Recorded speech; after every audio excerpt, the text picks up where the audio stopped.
BP, sugar, thyroid, obesity, hormone సమస్యలని మందులు లేకుండా నేచర్ మంత్ర ఫుడ్ తో రివర్స్ చేసుకోండి. వీసా ఇంటర్వ్యూలా కనిపిస్తుంది నాకు ఎందుకో. అదే కాదు, గాయపడ్డ సింహం అంటే వీసా కోసం గాయపడినట్టు అనిపించట్లా, వీసా కోసం గాయపడినట్టు అనిపించట్లా, వరుస పెట్టి బాక్స్ ఆఫీస్ ఫైట్ చేస్తున్నారు సక్సెస్ కోసం, గాయపడ్డ సింహంలా కనిపిస్తున్నారు. సార్ మీరు అదే అంటున్నా, సక్సెస్ అన్నది చాలా రిలేటివ్ థింగ్ సార్. మీరు బాక్స్ ఆఫీస్ చూస్తున్నారు, నేను ఆడియన్స్ మనసు చూస్తున్నాను. నేను గెలిచేసిన సార్, నేను ఆల్రెడీ సక్సెస్. మీకు అది తెలుస్తలేదు అంతే. అయితే నో గాయం నేను మారేడుపల్లిలో ఛాయ్ తాగటం, నేను ఇక్కడ స్టేజ్ మీద మీరు నన్ను ప్రశ్న అడిగే ఎంత రేంజ్కి వచ్చినా అంటే ఎంత పెద్ద సక్సెస్ సార్.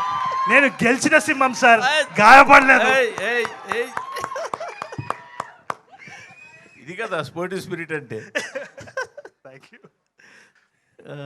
కానీ అసలు నిజంగా ఎయిర్పోర్ట్లో ఏం జరిగింది సార్? అసలు టికెట్ తీసుకోకుండా లోపలికి వెళ్దాం ట్రై చేశారేంటి?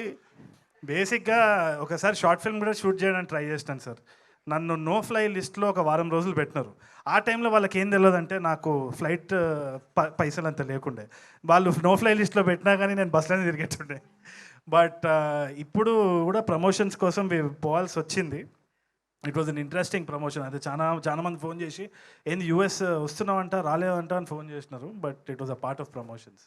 అంటే ఎలాగే రిజెక్ట్ అక్కడ దాకా వెళ్ళి వచ్చారా, లేకపోతే టికెట్ లేకుండా అక్కడికి వెళ్ళి ఏదో పాత టికెట్ చూపించి రిజెక్ట్ అని ఆ టైప్ ఏదో చేస్తాం. ఒక ప్లాన్ వేసుకొని వెళ్ళవు. ఫస్ట్ ఫ్లోర్ నుంచి వచ్చి మళ్ళీ అరైవల్ సెక్షన్లో మెగ్డీలో కూర్చొని ఒక వీడియో తీసినాం అంతే. భాస్కర్ గారు, అంటే మూసేద్దాము అని అన్నారు కదా, అంటే మళ్ళీ ఎందుకు చేయాల్సి వచ్చింది? అంటే మీరు డైరెక్టర్గానే మిమ్మల్ని ఎక్కువ చూడాలనుకుంటున్నాం మేము, కానీ యాక్టర్గా ఎందుకు ఎక్కువ కాన్సన్ట్రేట్ చేస్తున్నారు? సో బేసిక్గా ఈ ప్రాజెక్ట్ ఒప్పుకుంది 2024లో సార్. దాని రిజల్ట్ ఇప్పుడు చూస్తున్నారు. 25 డెసిషన్స్ మీరు 27లో చూస్తారు. సో అది ముందు యాక్సెప్ట్ చేసిన decisions and I'm actually very proud of it. ఇట్లాంటి ఒక కథ రావడం అన్నదే ఒక యునిక్ ఆపర్చునిటీ. చాలామంది వెయిట్ చేస్తూ ఉంటారు. నాకు వచ్చింది at that point of time. నాకు ఇంకా రైటింగ్ స్టేజ్లో ఉండే రైటింగ్ స్టేజ్లో ఉన్నా అనమాట. సో ఐ థాట్ ఈ ఆపర్చునిటీని వదులుకోవద్దని అనిపించింది. సో 3 ఫిల్మ్స్ సైన్ చేసినాను. ఓం శాంతి ఒకటి, ఇదొకటి, ఇంకో సినిమా రాబోతుంది. తర్వాత క్లోజా? దాని తర్వాత క్లోజ్. మీరు ఒక మంచి స్టోరీ రాస్తే యాక్ట్ చేసేస్తారు సార్ ఫ్రీగా. నన్ను చేసేది అంటే మీ దగ్గర ఉన్నట్టున్నాయి కదా ఆల్రెడీ. ఏది మీ దగ్గర స్టోరీస్? ఎస్, డైరెక్షన్ అయితే ఉన్నాయి. అదే ఎందుకు చేయట్లేదు అంటే, ఈ నగరానికి ఏమైనా సీక్వెల్ ఒకటి చేయాలి. అవును, చేస్తున్నా. ఇంకోటి వెంకటేష్ గారితో అనుకున్నా. వెంకటేష్ గారిది ఇంకా still writing it sir, I'm not doing it. But prime video వాళ్ళతో ఒకటి ఉన్నది. అది కాకుండా ఇంకో ప్రాజెక్ట్ రాస్తున్నా. ఓకే. డైరెక్టర్ గారు, హలో. ప్రొడ్యూసర్ గారు ఒక డైరెక్టరు, మరి హీరో గారు ఒక డైరెక్టరు, ఇద్దరి మధ్యలో ఎంత సఫికేటింగ్గా పనిచేశారు? అస్సలు లేదు సార్. యాక్చువల్లీ అది ఈజీ అయింది సార్ నాకు. అంటే వాళ్ళు అందుకనే టైటిల్ ఎట్లా పెట్టినారు. లేదు సార్, అంటే ఫ్రాంక్లీ అది ఈజీ అయిపోయింది. అంటే జస్ట్ మనీ వాళ్ళు చేశారేంటి? కాదు సార్, మనీ పెట్టడం వేరు, ఆ డైరెక్టర్కి అర్థం చేసుకునేది ఈజీ అయిపోయింది. యాజ్ ఎ డైరెక్టర్స్ వాళ్ళకి ఆ ప్రాబ్లం తెలుసు కాబట్టి అది చాలా కమ్యూనికేషన్ ఈజీ అయిపోయింది సార్. ఫ్రాంక్లీ ఆ ఫ్రీడమ్ కానీ ఆ స్టోరీ, ఇప్పుడు ఎస్పెషల్లీ ఈ స్టోరీ చెప్పినప్పుడు మరి వాళ్ళకి ఈజీగా అర్థం చేసుకోవడానికి కానీ, ఓకే ఇది కొంచెం అవుట్ ఆఫ్ బాక్స్ వెళ్ళినా కూడా ఓకే గట్సీ ఫీలింగ్లో వెళ్ళిపోదాం అనడానికి అది డైరెక్టర్ అయితేనే ఈజీగా అర్థమవుతుంది. యాజ్ అన్ యాక్టర్ కూడా నేను తరుణ్ని ఫస్ట్ చాయిస్ అనుకున్నది ఆయన్ని, ఎందుకంటే యాజ్ ఎ డైరెక్టర్ అది ఈజీ టు అండర్స్టాండ్. నాకు ఈ క్యారెక్టర్ని ఈజీగా అర్థం చేసుకుంటారు, యాక్టింగ్ బాగా చేస్తారు అనేది నా పాయింట్. డైరెక్టర్ గారు ఇక్కడ ట్రైజర్ లాంచ్ అని పెట్టారేంటి? ఇది ఈ సినిమాలో మల్టిపుల్ జానర్స్ ఉన్నాయి సార్. అయితే ఒక టీజర్ ఇస్తే సరిపోదు, అలానే ఫస్ట్ ట్రైలర్ ఇవ్వలేము. సో ట్రైలర్కి తక్కువ, టీజర్కి ఎక్కువ, ట్రైజర్ అని పెడదాం. తరుణ్ గారు అంటే హాయ్. యాక్చువల్లీ ఏంటి, డైరెక్ట్గా ట్రంప్ గారితోనే పెట్టుకున్నారు.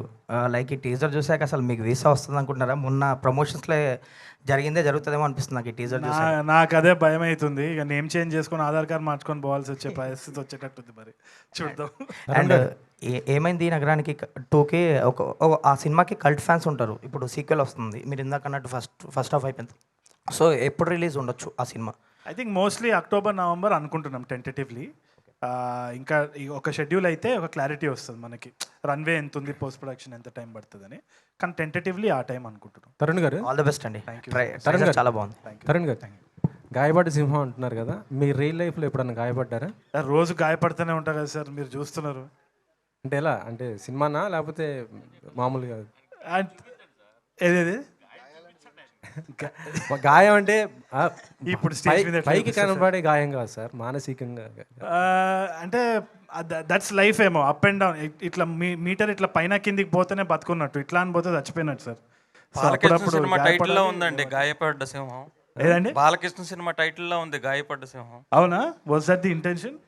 కాదు మరి, ఇప్పుడు గాయపడ్డ సింహాన్ని పెట్టారు కదా, బాలకృష్ణ గారు బాగా ఫీల్ అవుతారమ్మా మరి. అలాగా సార్, ఇది కేజీఎఫ్లో డైలాగ్ ఉంటుంది కదా సార్, గాయపడ్డ సింహం నుంచి వచ్చే శ్వాస గర్జన కంటే భయంకరంగా ఉంటుంది.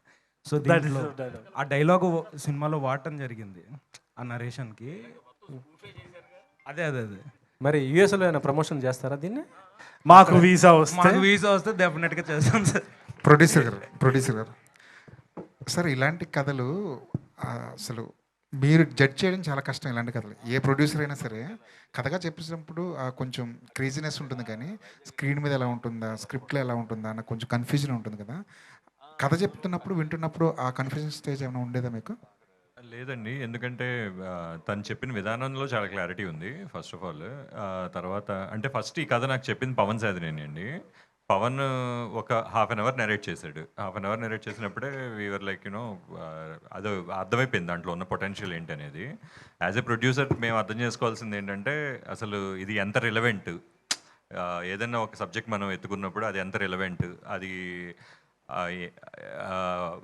ఎలా వెళ్తుంది, అది ఆడియన్స్ దాన్ని ఎలా ఎత్తుకుంటారు అనేది చాలా ఇంపార్టెంట్. సో ఆ ఆస్పెక్ట్లో మాకు ఇది చాలా రిలవెంట్ టాపిక్. దీని మీద ఒక సినిమా తీస్తే ఖచ్చితంగా ఇది అందరికీ, నాట్ జస్ట్ అంటే ప్రతి ఇండియన్, ఆల్మోస్ట్ మన ఎస్పెషల్లీ ఆంధ్ర వాళ్ళు, తెలుగు వాళ్ళు అందరికీ కూడా యుఎస్ వెళ్ళాలనేది ఒక డ్రీమ్. అది అలాగే అక్కడ అమెరికాలో ఉంటున్న మన తెలుగు వాళ్ళందరికీ కూడా ఇది. సో ఇది ఏంటంటే ఇక్కడ ఉన్న వాళ్ళకి కానీ అక్కడ ఉన్న వాళ్ళకి కానీ అందరికీ కనెక్ట్ అవుతుంది అనేది అర్థమైంది. ఇంకా తన కథ కూడా చాలా బాగా చెప్పాడు. ఎప్పుడైతే కశ్యప్ ఫుల్ నరేషన్ ఇచ్చాడు మాకు, ఒక 2 hours ఇచ్చినప్పుడు ఇంకా మేమందరం అయితే మటు బాగా ఎంజాయ్ చేసాము, కింద పడి నవ్వుకున్నాము. ఇంకా అదే నవ్వులు ఆడియన్స్ కూడా ఎంజాయ్ చేస్తారనే ఒక కాన్ఫిడెన్స్ తోటి ఇంకా ముందుకు వెళ్ళిపోయామండి. జీ స్టూడియోస్ అని ఆల్రెడీ వేశారు కదా, ఇది జీ స్టూడియోస్ అని వేశారు కదా. అంటే ఓటీటీ అయిపోయినాక మీరు ఇప్పుడు రిలీజ్ చేస్తున్నారు, ఓటీటీ అయిపోయిందని అనుకుంటున్నాము. జీ స్టూడియోస్ ఇప్పుడు థియేటర్ మీరు షూట్ చేశారా, ఓటీటీకి షూట్ చేశారా? లేదండి, ఇది మీకేమనిపించింది చెప్పండి, థియేటర్ కనిపించిందా ఓటీటీ? ఆ జీ స్టూడియో అనగానే ఈ మధ్య అన్ని జీ స్టూడియో వాళ్ళందరూ ఓటీటీకే ముందు ప్రిఫరెన్స్ ఇస్తున్నారు. లేదండి, సేఫ్ అయినాక థియేటర్కి రిలీజ్ చేస్తున్నారు. అది అన్ని పక్కన పెట్టద్దు. మీకేమనిపించింది చెప్పండి, ట్రైజర్ చూసారు కదా మీరు. బానే ఉందండి, ఇప్పుడు నేను ట్రైజర్ అది బానే ఉందండి. కానీ తరుణ్ భాస్కర్ లీడ్ గా వచ్చిన ఈ మధ్య కొంచెం డిసప్పాయింట్ చేసేగా. అంటే ఇంకా చాలా సర్ప్రైజెస్ ఉన్నాయి. ఆయన ఆడియన్స్ మనసులు గెలుచుకున్నాడు కానీ బాక్స్ ఆఫీస్ మనసులు గెలుచుకోలేదు ఇంకా. సార్ మీరు ఏం చేయాలంటే మీరు స్టోరీ రాసి ప్రొడ్యూస్ చేయండి సార్, అది హిట్ కొడతాం మనం ఫస్ట్. భాస్కర్ గారు అంటే ప్రతి ఒక్కరికి బ్రేక్ దొరుకుతుంది కదండి బాక్స్ ఆఫీస్ కొట్టడానికి. ఆ సినిమా ఇది తరుణ్కి ఇదే అండి ఆ బ్రేక్. బాక్స్ ఆఫీస్ ఒకటైతే ఒకటి సార్, ఇప్పుడు మంచి క్వశ్చన్ అంటున్నారు, మీ అందరికి చెప్తున్నా, లైఫ్లో ఒక్కసారి ఫెయిల్ అయినందుకు ఆపొద్దు, మళ్ళీ చేస్తూనే ఉండాలి. ఓకేనా? అది గుర్తుపెట్టుకోండి. ఎంతమంది అయినా ఇట్లాంటి క్వశ్చన్ అడిగినా కానీ మళ్ళీ చేస్తా సక్సెస్ వచ్చేవారు చేస్తూనే ఉంటా. ఆ ప్రయత్నంలోనే సక్సెస్ ఉంది, మిగతా అంతా మర్చిపోండి. అందుకే మీరు క్లోజ్ చేసేద్దాం అనుకున్నారేమో. ఏదండి? క్లోజ్ చేసేద్దాం అని అన్నారు కదా ఇందాక, ఏది యాక్టింగ్ క్లోజ్ చేసేద్దాం అనుకున్నారు కదా, అంటే అందుకే క్లోజ్ చేసేద్దాం కాదు, డైరెక్షన్ లో సక్సెస్ ఇచ్చి మీ దగ్గర మా చప్పట్లు కొట్టించాలని. అందుకని మీరు నేను ఫెయిల్ అవ్వాలని. And for more videos, please subscribe to iDream. Please subscribe to iDream. Please subscribe iDream. And please subscribe to iDream. For more videos, subscribe to iDream. please like, share and subscribe to the channel. Congratulations, iDream. Subscribe to iDream. Subscribe to iDream. So subscribe to iDream Media. iDream ki iDream team andarki huge congratulations. Please subscribe iDream Media. Please subscribe to iDream. Subscribe iDream. Please subscribe to iDream. iDream అంటే నా కళల ఛానల్ను subscribe చేసుకున్న నోరు తిరుగుతలేదు, మీరైతే గంట గుర్తు కొట్టండి. For more such videos, please subscribe to iDream. Subscribe to iDream. Please subscribe to iDream. Please subscribe iDream Media. Please do subscribe to iDream. Please subscribe to iDream Media. For best entertainment and information, please subscribe I Dream. And don't forget to subscribe to iDream.